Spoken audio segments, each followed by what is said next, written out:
वैसे तो कहने को बिहार में शराबबंदी है, यानी बिहार में शराब पीना, शराब पिलाना, शराब ले जाना, शराब ढोना, शराब की तस्करी, शराब का व्यापार, शराब बनाना सब कुछ बंद है। लेकिन बिहार के लगभग जो सरकारी बाबू हैं वे शराब पीते हैं, ऐसा कहना है बिहार के पूर्व मुख्यमंत्री जीतन राम मांझी का, जिसको सच साबित किए हैं पूर्णिया के सांसद पप्पू यादव।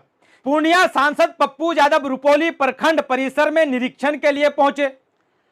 इसी दौरान वे अंचल अधिकारी के ऑफिस में भी गए। वहां पे अंचल अधिकारी तो नहीं मिले, लेकिन वहां मिली लोगों की एक भीड़। लोगों की भीड़ के साथ साथ वहां पे मौजूद थे अंचल कार्यालय के प्रधान लिपिक आनंद पाठक।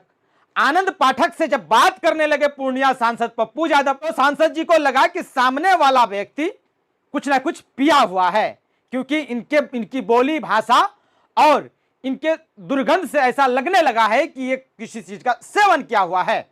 तुरंत पप्पू यादव ने फोन लगाया स्थानीय थाना, और थानाध्यक्ष पहुंचे। थानाध्यक्ष यहां पहुंच करके जब सब कुछ देखा तो थानाध्यक्ष भी दंग रह गए, परेशान हो गए। तो उन्होंने उनको तुरंत अपने साथ लिया और उनका विरुद्ध एनालाइजर से उनकी जांच की गई।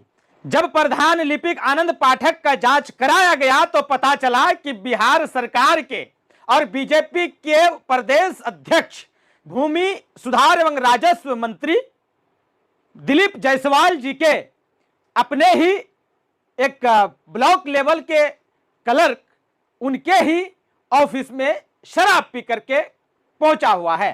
आप अंदाजा लगाइए कि भूमि सुधार एवं राजस्व मंत्री दिलीप जायसवाल का दावा, जो हमेशा कहते हैं कि मेरे आने के बाद बहुत कुछ सुधर गया, क्या मंत्री जी आपके कानों में यह खबर पहुंची कि आपके राजस्व विभाग के अंचल अधिकारी का प्रधान लिपिक शराब पी करके दफ्तर पहुंचते हैं?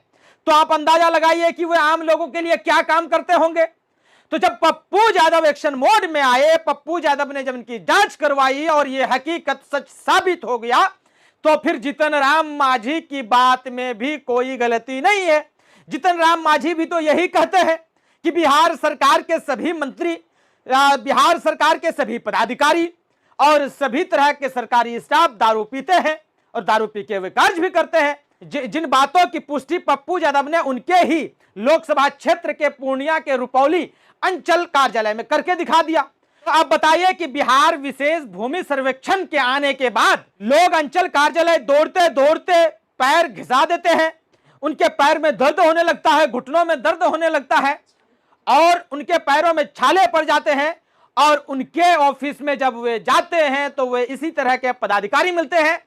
अभी इस भीड़ के जमाने में अंचल कार्यालय में लोगों की भीड़ इसलिए भी है कि सर्वे को लेकर के आम आदमी परेशान है, और वहां पे जब आप जाएंगे तो अंचल अधिकारी नहीं मिलते हैं। अंचल अधिकारी के बजाय कोई लिपिक मिलते हैं, कोई प्रधान लिपिक मिलते हैं और ज्यादातर दलाल मिलते हैं। लेकिन अब जब एक सांसद, जो वर्तमान सांसद है और दबंग सांसद की छवि है उनकी, वे साफ तौर पर सांसद बनने के बाद लगातार कहते आए हैं कि हम भ्रष्टाचार मुक्त और भय मुक्त पूर्णिया बनाएंगे। लेकिन जैसे ही अंचल अधिकारी को पता चलता है कि सांसद महोदय प्रखंड मुख्यालय का आज निरीक्षण करेंगे, तो वे कोई ना कोई बहाना बना करके अंचल दफ्तर से निकल जाते हैं और वहां पे सिर्फ मिलता है एक दारूबाज। जब सांसद को ही एक दारू पिया हुआ व्यक्ति, शराब पिया हुआ व्यक्ति मिलता है अंचल के दफ्तर में, अंचल कार्यालय में, तो आम आदमी का क्या होता होगा। उसके बाद आनंद पाठक की जांच हुई और आनंद पाठक को न्यायिक हिरासत में भेज दिया गया। लेकिन क्या पूरे बिहार में सिर्फ एक ही आनंद पाठक है जो दारू पी करके, जो शराब पी करके किसी कार्यालय में कार्य करते हैं? ऐसा नहीं है।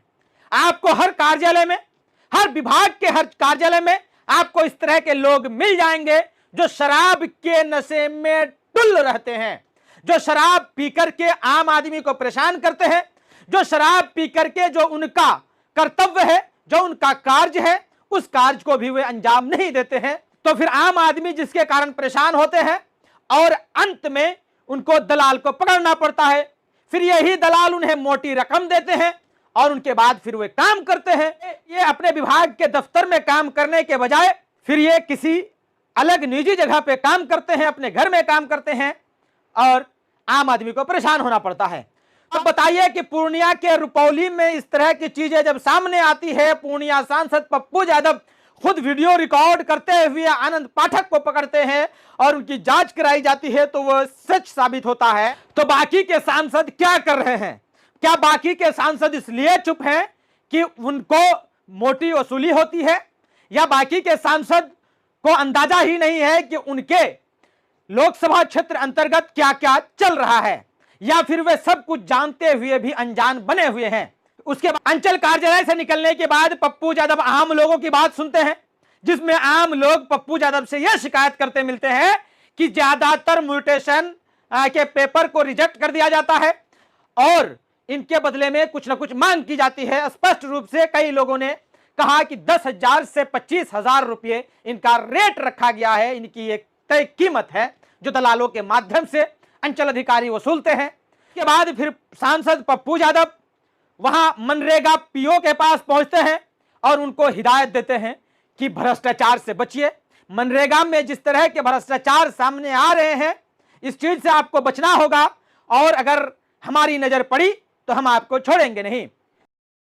में पप्पू यादव सबसे पहले मरीजों से मिलते हैं, मरीजों से हालचाल जानते हैं, उनको कैसी सुख सुविधाएं मिल रही हैं, वे जो इलाज कर रहे हैं डॉक्टर उनकी निगरानी कर रहे हैं या नहीं कर रहे हैं।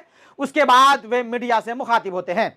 बहरहाल आप बताइए कि पप्पू यादव जैसे सांसद अगर इस तरह की चीजों को पकड़ सकते हैं, निरीक्षण कर सकते हैं, हर ब्लॉक में जा सकते हैं और इस तरह के जो भी क्लर्क और इस तरह के जो लिपिक इस तरह से दारू शराब पी करके ऑफिस में जाके काम करते हैं, उनको पकड़ के सलाखों के पीछे पहुंचाते हैं, तो पूरे बिहार के सांसद आखिर क्यों चुप हैं? इस पर आपकी क्या राय है? आप क्या सोचते हैं? आप हमें कमेंट करके जरूर बताइए। अगर आपको लगता है कि हम असली बिहार के असली मुद्दे उठा रहे